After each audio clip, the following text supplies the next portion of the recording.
বরং সেইটা যদি এখনও চাপা থাকে তাহলে তো আমি মনে করি যে বরং ছাত্র সমাজের মধ্যে জনগণের মধ্যে একটা ভাব এখনও কাজ করবে যে তাহলে ঢাকা বিশ্ববিদ্যালয়কে বাংলাদেশ থেকে কোনো বিচ্ছিন্ন অঞ্চল, যে সেখানে এখনও মানুষের গণতান্ত্রিক বা ছাত্রদের অধিকার চর্চার জায়গা থাকবে না।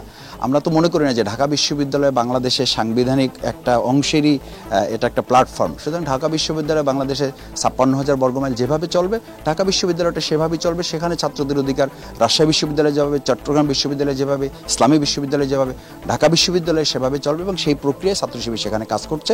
সেই প্রক্রিয়া ভবিষ্যতে আরও হয়তো দৃশ্যমান হবে এবং কৌশলগত দিক বিবেচনায় ছাত্রদের অধিকার আদায়ের জন্য ছাত্র শিবির যখন যেটা প্রয়োজন মনে করবে ছাত্রদের সাথে নিয়ে তারা ভূমিকা পালন করবে। না, ছাত্র শিবির ঢাকা বিশ্ববিদ্যালয়ে তো আমাদের ফুল কমিটি আছে এবং সেটা সবসময় চলমান ছিল, একটা চলমান প্রক্রিয়া ছিল। সেখানে পরিস্থিতির কারণে ইসলামী ছাত্র শিবির তার কৌশলগত দিক বিবেচনায় একভাবে কার্যক্রম পরিচালনা করেছে।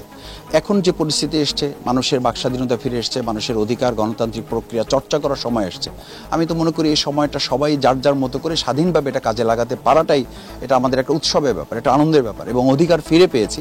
এটা তো একটা প্রত্যাশার ইঙ্গিত বহন করে। আমরা দীর্ঘ 16 বছর কি কষ্টের মধ্য দিয়েছিলাম আপনারা জানেন। আপনাদের সাথে স্বাভাবিক যোগাযোগের সুযোগও আমাদের ছিল না। তো সেই জায়গা থেকে আমরা উন্মুক্ত স্বাধীন জায়গায় আমরা এসেছি। আমাদেরকে হয়তো আপনারা ভুল বুঝেন, ভুলভাবে জানেন, আমাদেরকে ভুলভাবে উপস্থাপন করা হয়। সেটা ব্যক্তির দৃষ্টিভঙ্গি হতে পারে, আবার রাষ্ট্রীয় নিপীড়নের মুখে তার উপায়ও থাকে না, হাত বাঁধা থাকে, আমরা জানি। সেই জায়গা থেকে পিছনকে আমরা ভুলে যাই। আমরা নতুনভাবে সবাই মিলেই বাংলাদেশ গড়ে তোলার জন্য আমরা ভূমিকা পালন করে চলেছি। আমরা সেই প্রত্যাশা ব্যক্ত করছি। সবাই ভালো থাকবেন, আমরা আপনাদের পাশে আছি।